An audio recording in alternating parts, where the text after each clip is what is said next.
Assalamualaikum warahmatullahi wabarakatuh. Perkenalkan, nama saya Mutia Levina Adiratna dengan NIM 2551601011120. Di sini saya ingin mempresentasikan mengenai agama dan tantangan radikalisme dalam rangka tugas UAS agama.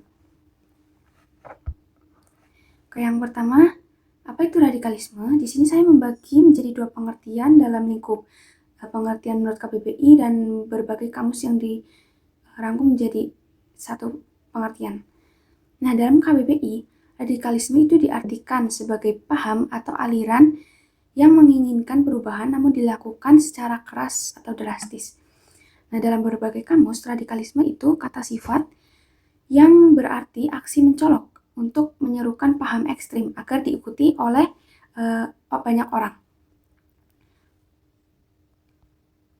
Nah, dalam radikalisme agama itu gerakan radikalisme dikatakan radikal karena gerakan ini cenderung menggunakan kekerasan dalam memaksakan kehendak untuk mengikuti suatu paham yang diserukan.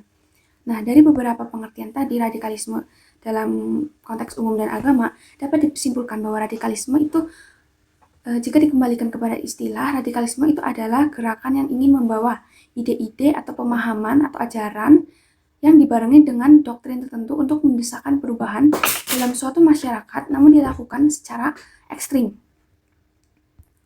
Nah, kemudian selanjutnya faktor penyebab gerakan radikalisme. Yang pertama itu ada keterbelakangan pendidikan. Kenapa keterbelakangan pendidikan dapat menjadi faktor? Jadi masyarakat yang memiliki pendidikan yang kurang memadai, maka cenderung untuk sulit membedakan mana ajaran yang sekiranya baik, mana ajaran yang sekiranya radikal. Kemudian yang kedua, perubahan politik. Perubahan politik itu seringkali menimbulkan ketidakstabilan sosial, sehingga hal ini dimanfaatkan oleh beberapa oknum untuk sebagai celah untuk mereka bergerak dalam menyebarkan doktrin-doktrin mereka. Kemudian yang ketiga yaitu kemiskinan. Orang yang kurang mampu sering diperlakukan berbeda dan lebih sering atau lebih mudah untuk dikendalikan. Yang keempat yaitu rendahnya peradaban budaya dan sosial. Peradaban budaya dan sosial yang rendah menunjukkan lemahnya nilai-nilai moral, toleransi, terus penghargaan terhadap perbedaan, penghormatan terhadap sesama dalam masyarakat.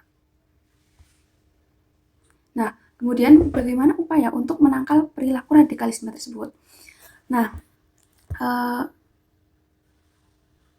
terdapat beberapa upaya untuk menangkal radikalisme. Yang pertama dalam konteks kesejahteraan, yaitu kehidupan yang sejahtera akan membawa stabilitas sosial, sehingga dalam berbangsa dan bernegara, masyarakat yang sejahtera akan membawa pada kehidupan yang damai dan bebas atau meminimalisir tindakan-tindakan radikalisme yang mengarah pada terorisme. Kemudian dalam konteks pertahanan dan keamanan. Pertahanan dan keamanan negara itu garda terdepan dalam menjaga stabilitas negara sehingga tidak ada ancaman internal maupun eksternal. Kemudian kesadaran hukum. Hukum yang tegas akan memberikan efek jera bagi seseorang. Kemudian kearifan lokal. Kearifan lokal yang berbeda dapat menimbulkan rasa bangga terhadap dan solidaritas yang tinggi. Kemudian keadilan. Keadilan menempatkan setiap manusia setara. Dengan ini tak ada yang merasa terdiskriminasi. Nah, kemudian partisipasi masyarakat dalam menangkal radikalisme itu seperti sufisme perkotaan melalui partisipasi AAJIM dalam menyampaikan dakwah-dakwahnya dan budaya lokal Betawi mengenai penerimaan pluralisme dalam keberagaman. Nah, kasus di Indonesia itu seperti gerakan DITII, pengeboman gereja di malam Natal, dan bom Bali. Nah, dampak radikalisme itu ada banyak, seperti terancamnya keamanan dan stabilitas nasional, terus menanamkan kebencian dan intoleransi, memecah belah masyarakat, merusak moralitas dan nilai-nilai sosial, serta mengarah pada terorisme yang dapat merugikan masyarakat, merusak fasilitas, dan sebagainya. Kemudian dalam perspektif Islam itu tidak pernah membenarkan praktik dalam penggunaan kekerasan untuk menyebarkan agama, paham keagamaan, serta paham politik. Karena Islam merupakan agama rahmatan lil alamin, yaitu agama yang membawa perdamaian atau kasih sayang untuk seluruh umat. Nah, dalil larangan fanatisme dalam beragama itu sesuai dengan Al-An'am ayat 159. Nah, kesimpulannya yaitu, radikalisme merupakan paham yang menginginkan suatu perubahan melalui cara kekerasan. Radikalisme jadi fondasi gerakan terorisme yang menyebabkan kerugian. Nah, gerakan terorisme seringkali mengatasnamakan agama dengan tujuan menyebarkan aliran-aliran sesat. Namun, di samping itu, Islam itu tidak pernah mengajarkan fanatisme dalam beragama, karena Islam justru merupakan agama yang rahmatan lil alamin, atau agama yang membawa kasih sayang kepada seluruh umat. Sekian presentasi dari saya. Terima kasih. Wassalamualaikum warahmatullahi wabarakatuh.